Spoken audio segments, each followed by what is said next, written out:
Vi vil udregne Peters energiforbrug på en løbetur på 10 meter.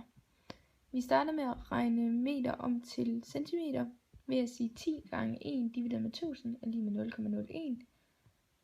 Og Peters tid laver vi om til 4 divideret med 60 gange 60 timer er lige med 0,001111.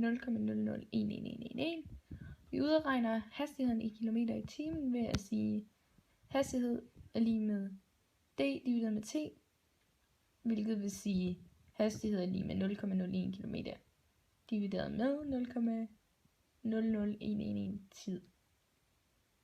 Og her finder vi så ud af, at Peter løb 10 meter med 9 km i timen. Herefter vil vi så regne hans energiforbrug. Det gør vi ved at sætte hans tal ind i formlen ovenfor.